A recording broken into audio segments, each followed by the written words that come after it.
mas gusto ko. Ang beer na to, ang pag-ibig. Finally tonight, after years of asking the question, ano ba talagang mas gusto ko? Ang beer na to o ang pag-ibig mo?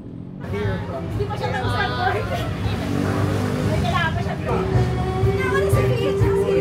Tonight, nasagot natin yung tanong na yon. Because tonight, finally naglabas ng beer ang Itchy Worms. Dalawang klase ng beer. Yung isa is called beer. And the other one is called pag-ibig.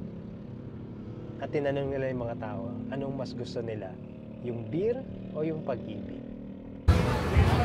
Malunggay yan.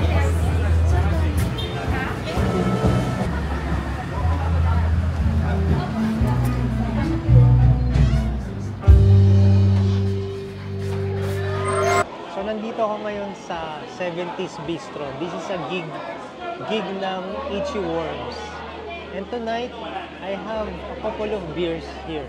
One is called beer, and the other one is called pag-ibig.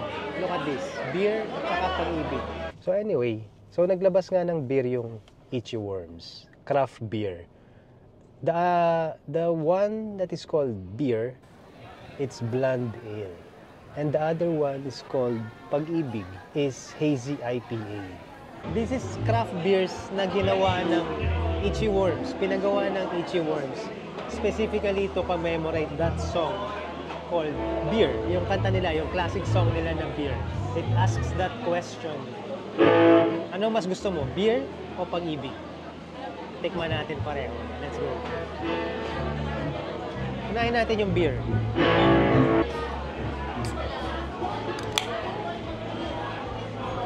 Napaka-generic ng pangalan, ano? It's just called beer.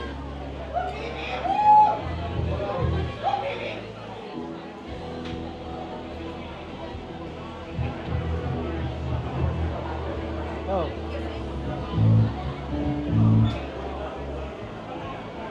Parang meron siyang characteristics ng wheat ale or wheat beer. Hindi masyado mapait. In fact, manamis-namis. Sarap. It's beer. It's literally called beer. Tingnan mo, yun yung pangalan niya, beer. Okay, the other one is called pag-ibig. Ang classification niya ay hazy IPA. So, I'm guessing mas matapang ito. Because IPA, mas matapang talaga yun.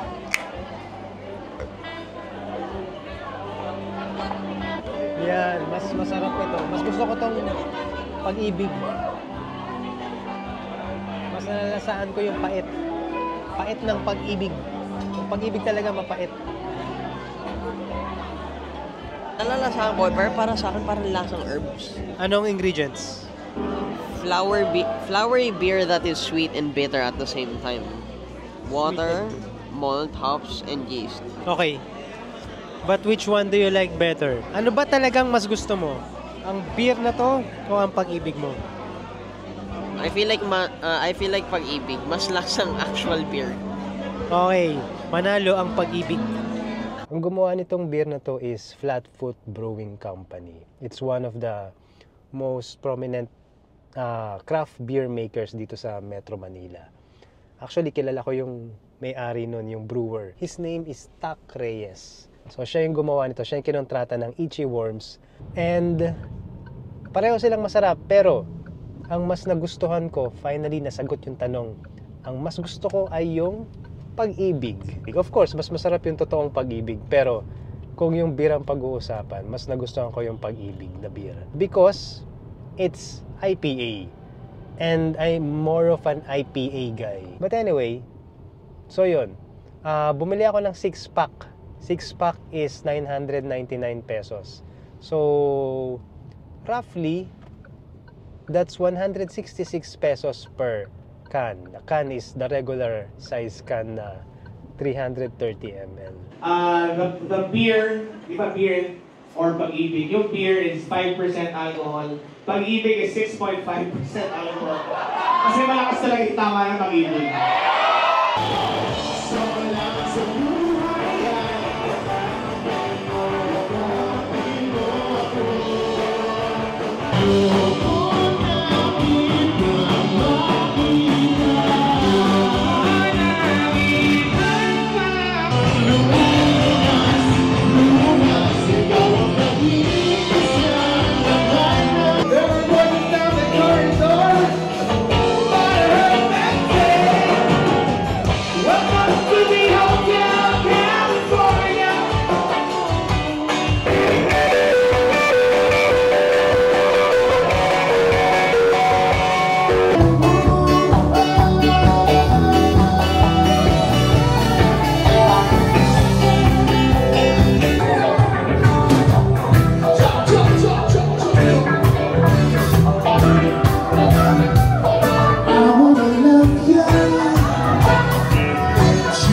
Sabi ng nanay mo, late na, bumangon ka na, pagdating sa kaso.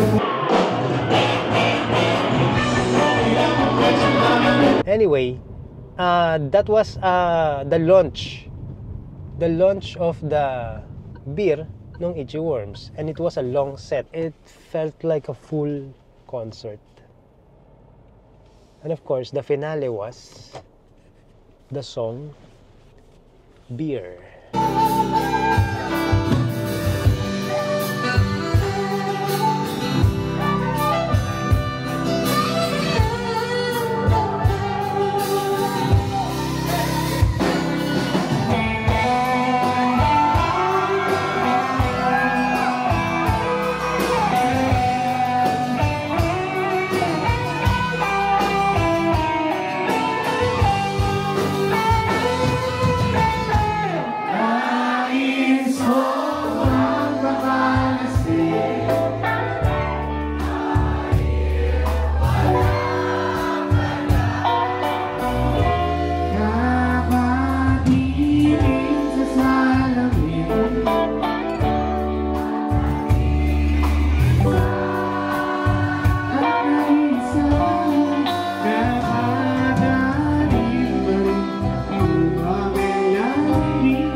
Isibig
Noel.